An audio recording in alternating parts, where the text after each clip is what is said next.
went up because of a revelation and set before them, though privately before those who seemed influential, the gospel that I proclaim among the Gentiles, in order to make sure I was not running or had not run in vain. But even Titus, who was with me, was not forced to be circumcised, though he was a Greek. Yet because of false brothers secretly brought in, who slipped in to spy out our freedom that we have in Christ Jesus, so that they might bring us into slavery, to them we did not yield in submission even for a moment, so that the truth of the gospel might be preserved for you. And from those who seemed to be influential, what they were makes no difference to me. God shows no partiality. Those, I say, who seemed influential added nothing to me. On the contrary, when they saw that I had been entrusted with the gospel to the uncircumcised, just as Peter had been entrusted with the gospel to the circumcised.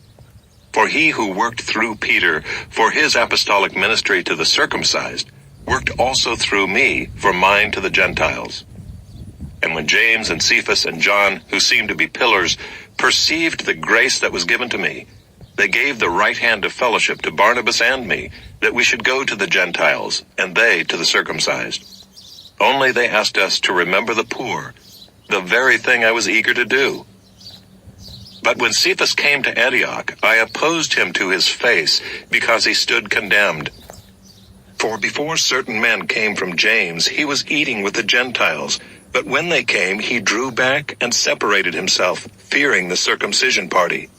And the rest of the Jews acted hypocritically along with him, so that even Barnabas was led astray by their hypocrisy. But when I saw that their conduct was not in step with the truth of the gospel, I said to Cephas before them all, "If you, though a Jew, live like a Gentile and not like a Jew, how can you force the Gentiles to live like Jews? We ourselves are Jews by birth and not Gentile sinners.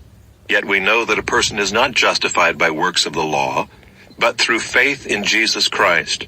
So we also have believed in Christ Jesus, in order to be justified by faith in Christ, and not by works of the law, because by works of the law no one will be justified. But if in our endeavor to be justified in Christ, we too were found to be sinners, is Christ then a servant of sin? Certainly not. For if I rebuild what I tore down, I prove myself to be a transgressor. For through the law I died to the law, so that I might live to God. I have been crucified with Christ. It is no longer I who live, but Christ who lives in me.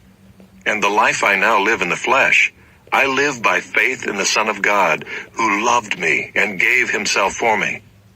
I do not nullify the grace of God, for if righteousness were through the law, then Christ died for no purpose.